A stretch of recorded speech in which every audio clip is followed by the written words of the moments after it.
my channel, welcome back to another video. I'm Jessie E, this is Ravenclaw, and you're watching. Before I get into the book haul, let's talk real quick because y'all had me cracking up. My last video, I failed to upload my usual insert of my kitten Ravenclaw, which I always make sure I give y'all because I know 90% of you are here for the cat. And the reason that this happened is because I accidentally uploaded the second edit of my video and not the final edit. And I didn't realize this until the video had been on YouTube for a little bit, and so it was full of like editing mistakes, right? And I was freaking out about the mistakes because I'm a Ravenclaw and I absolutely hate anything that I put out that's not perfection, right? All y'all cared about was the fact that the cat didn't appear in the video for 3 seconds. So to apologize for my ineptitude, I'm going to go get the cat just so I can apologize for not giving you the Ravenclaw content that you came here for. Raven, come love me. I'm just gonna pick you up real quick. No, run away. Okay, I'm gonna pick you up. Please don't hurt me. No. Shh, it's okay. This is fun. We like being held. It's for content. I have Satan. Say hello. Yo, she's being surprisingly chill about this. Oh, do I get kisses? Do you love me? Hi. Those of you who followed my channel for a little bit know that I am a staunch supporter of my library and I'm a minimalist, so I just don't acquire a lot of books. But BOOKCON, the spirit got under my skin and I just couldn't help myself. There were some things I really needed to pick up. I also have 3 books that I acquired outside of BOOKCON, 7 books that were sent to me either by friends or publishers, and then the BOOKCON haul. So we are going to start with the books that I picked up for myself outside of BOOKCON, and then we're gonna work our way to the goodies that I got in New York City. Also, shout out to Dion Hopkins for sending me this Targaryen bow tie. We have House Targaryen on one side and House Stark on the other. The first book I'm going to show you is an absolute cover buy if there ever was one, and it is House Girl by Michael Doncourt. Now, I only buy books that I've already read and have given 5 stars to. There are very few exceptions to that rule. But I have a thing for Black women on book covers because I literally never saw them growing up on book covers. I've talked about this a bit on my channel. It just makes me so happy whenever I see a Black woman on a book cover because I craved that so much growing up. I craved seeing people who looked like me on the covers of the books that I loved so much. And this cover is just gorgeous. Like, it's absolutely perfect. I wouldn't change a thing about it. I love the blues, so I bought the book, long story short. Belinda always follows the rules. She knows 100 ways to roll a handkerchief, to polish glasses, and how to be the perfect addition to any home.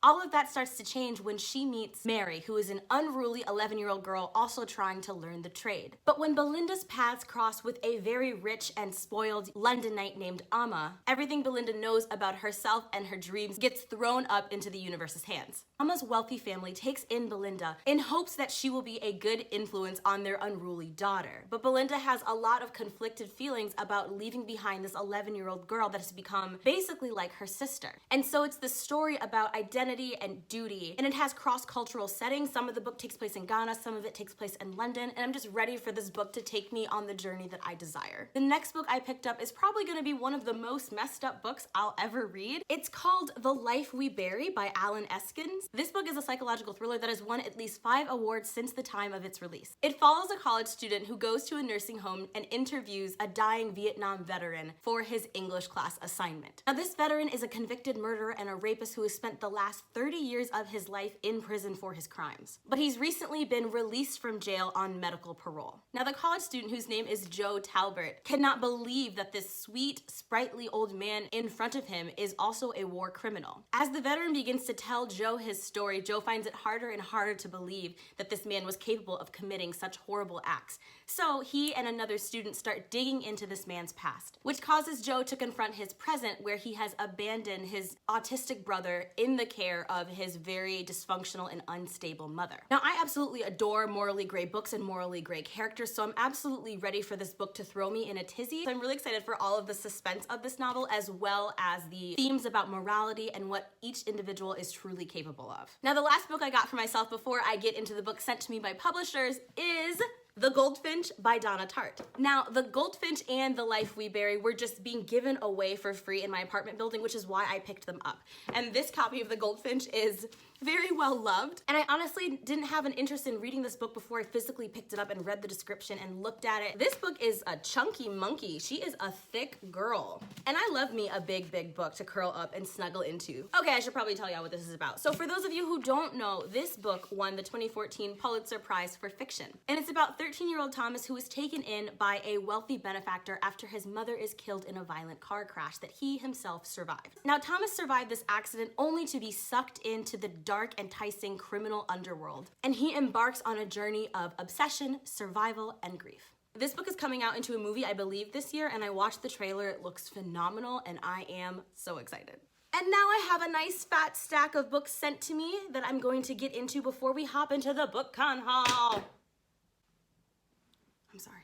Now, the first book is an arc of Renee Watson's latest, titled Some Places More Than Others, and this comes out on September 3rd of this year. This book doesn't really have a description. It pretty much just says on the back that it's an inspiring middle grade novel that's about finding deep roots and exploring your past, your present, and your future. Again, on brand with a black girl on the cover, so you know my interest is piqued. But more importantly, Renee Watson is an amazing, amazing writer whose works have won multiple awards. So I'm really excited for her latest, especially because it's a middle grade novel. And middle grade will always have a soft spot in my heart. It will never not be enough for me, you know? The next book is one I'm super excited about, The Tales of the Astonishing Black Spark by Charlie J. Eskew. Charlie reached out to me and asked me to review his book, and I couldn't be more excited, especially about hearing what this book is about. So Charlie himself is a big fan of graphic novels and comics, and he has created a nice work that combines his love of comics with his love of telling stories. As you can see from the cover, this book, it's a Forward Indies finalist, but Charlie recently let me know that he won the bronze for Forward Reviews, which means this is now an award-winning work. This tells the story of Donald, who couldn't be more boring and regular if he tried. The girl of his dreams has recently left his town, moving on to bigger and better things, and pretty much just affirming his idea that he doesn't have a future of his own.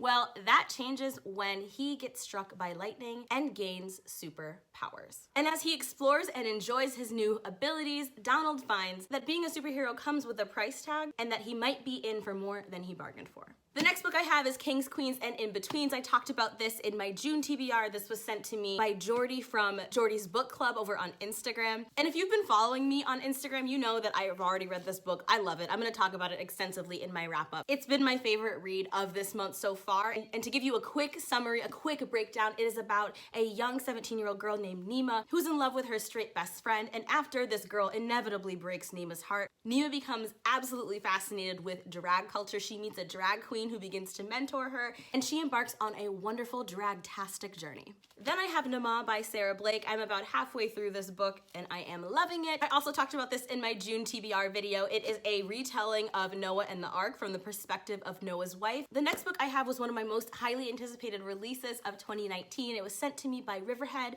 and that is none other than Red at the Bone by Jacqueline Woodson. Y'all know that I read Brown Girl Dreaming by Jacqueline Woodson last year, and I loved it. Now, this book moves forward and backward in time, and it is set in 2001 and follows a 16-year-old girl named Melody who is coming of age in a brownstone in Brooklyn. New York is my favorite setting for contemporary fiction. Just because there's so much culture in New York that I recognize being a New Yorker myself, that I always just tend to bond really, really well with stories set in New York, especially those stories that are centered around Black families. This book literally has the most ambiguous blurb I have ever read, but I don't even care because I know it's going to be fantastic, and I've heard really, really good things about this. But one of the most striking lines from the cover that I have to read to you, Red at the Bone most strikingly looks at the ways in which young people must so often make long-lasting decisions about their lives even before they have begun to figure out who they are and what they want to be. Sold. The next book I have was a birthday present from my beloved friend Rachel Marie, who gifted me with a copy of The Faded Sky by Mary Robinette Kowal. You guys, I'm still freaking out about the fact that Rachel sent this to me because The Calculating Stars, which is book 1 in this duology, was my favorite book of last year. And just the fact that I have this beautiful sequel about a lady astronaut in the 50s who struggles with anxiety and mental health, who's also an astrophysicist and an absolutely brilliant woman who discovers that the planet is in danger. If you like sci-fi, and especially if you're a Ravenclaw, you're absolutely gonna love this book. Plus, the protagonist Elma and her husband Nate are both the biggest Hufflepuffs I have ever met in my life. I just really love Mary Robinette Kowal's writing. I think that she's so underrated. The first book had a lot of really cool conversations about race and entitlement and privilege and about intersectional identity that I really, really appreciated and wasn't expecting to be in the book at all. Also, the main character, Elma, is white, but she's also Jewish, and so you have a nice blend of a woman who is growing up in the 50s, but is dealing with a lot of anti-Semitism and sexism, but still has white privilege. So if you are looking for some science, technology, engineering, mathematical representation in books, if you're looking for Jewish rep, is that a spider? What the fuck is that? Oh, it was a fly. I really hope that the sequel is as good as the first book because that book blew my mind. And I still think y'all should read it if you haven't already because you're just doing yourself a disservice. Like, you're hurting yourself at this point. And the last book before I get into my BOOKCON haul is my most anticipated release of 2019. I just got this in the mail from HarperCollins. I'm absolutely shocked that HarperCollins approved my review request. And here we are.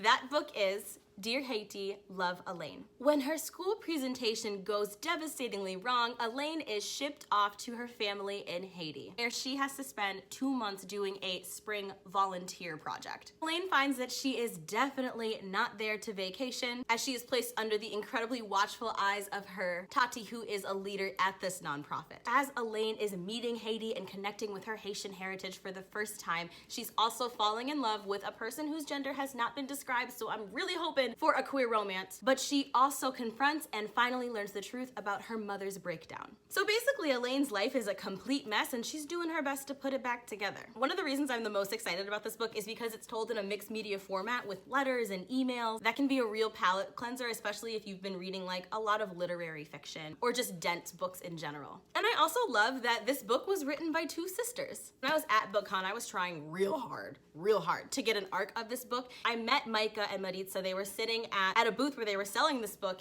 and one of them, I'm not sure who's who, gave me like this big, welcoming, inviting smile. So I just like ran up to the desk and said that I really, really, really wanted to buy a copy of their book. And the one who smiled at me kind of laughed and said, okay, of course, but there are some people waiting. And I turn, and to my left, there is the longest line of people just giving me the biggest stank eye as I just like cut in front of them and just ran to the front of the line thinking that I was the only person who wanted this book. I was so embarrassed. And long story short, by the time I got to the front of the line, this was sold out. I'm extremely happy that HarperCollins sent this to me. It is on sale September 3rd, and I'm gonna be reading it well before then.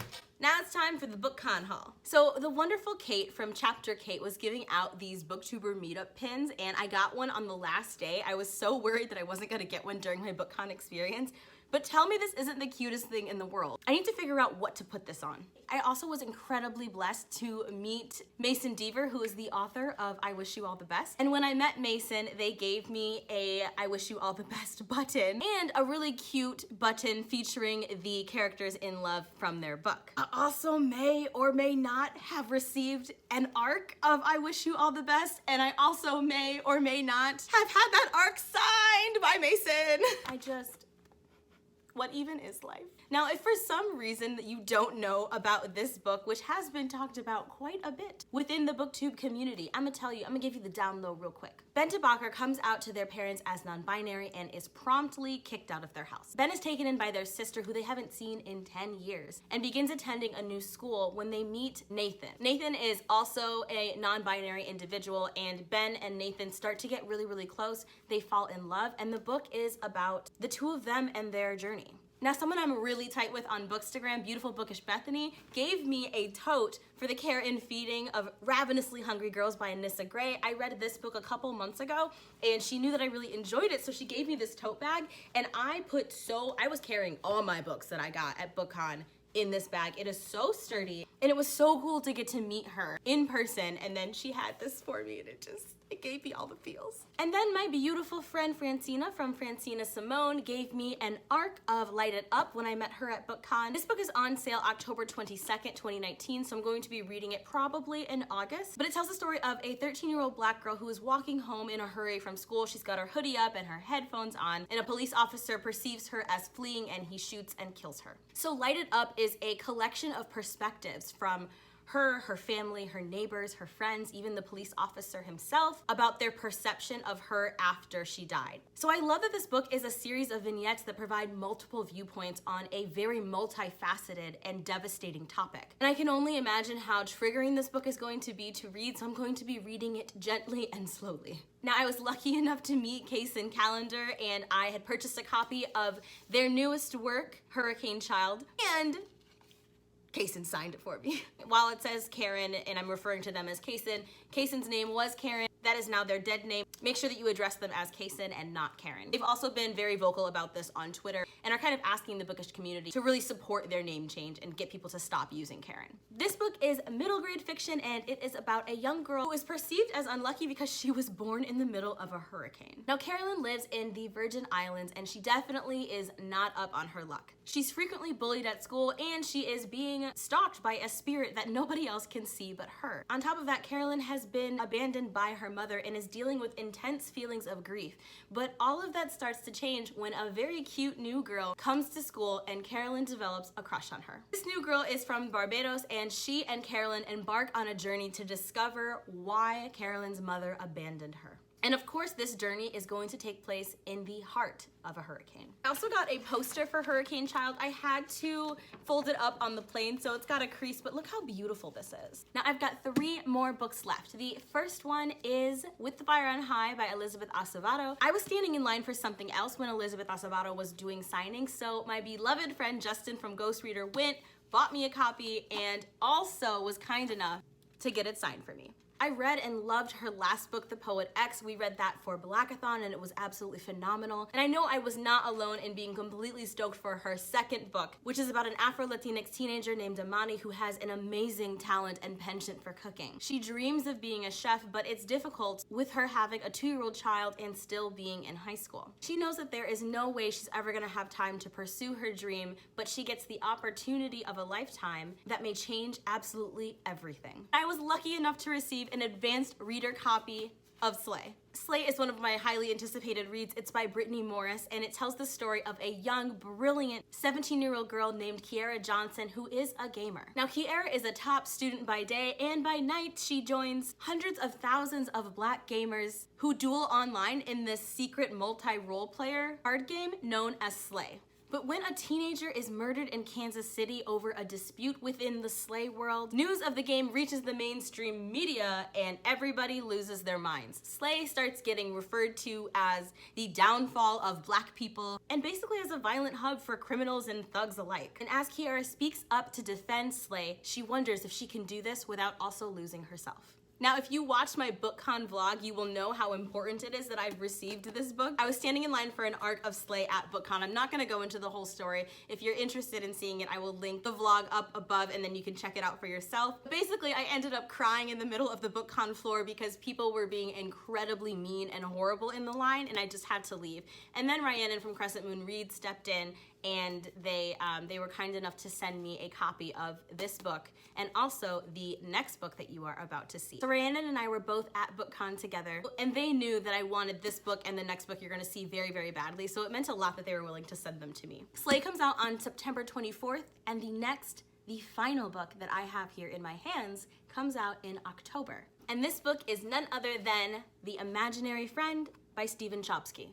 I have no idea if I'm saying his name right, and I should probably just Google it to check, but like, correct me if I'm wrong. In case you were wondering why you know this name, it is because he is the author of Perks of Being a Wallflower. It is about a single mother and her son, Christopher, and they're both on the run from Christopher's abusive father. So they take refuge in a small, sleepy town in Pennsylvania. Now, the fact that he has come out with this chunky monkey of a thriller is turning a lot of heads, and the synopsis gets more twisted and interesting than I could have ever imagined. As Christopher and his mother are settling down in this town, Christopher gets lost in the woods for 6 days and then returns with a voice in his head that he cannot explain.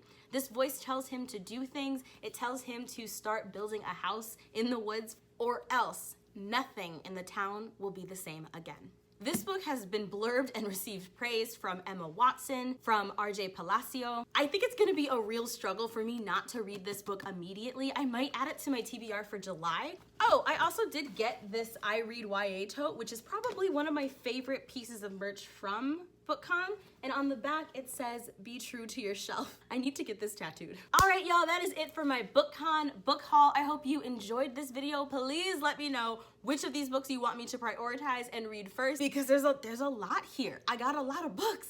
I hope you enjoyed the additional Ravenclaw content. I am so sorry for letting y'all down in my last video. It won't happen again. If you are new here, please like this video and subscribe to my channel. I would absolutely love you to be part of my dapper family. Until next time, stay sharp, and I will see you very soon.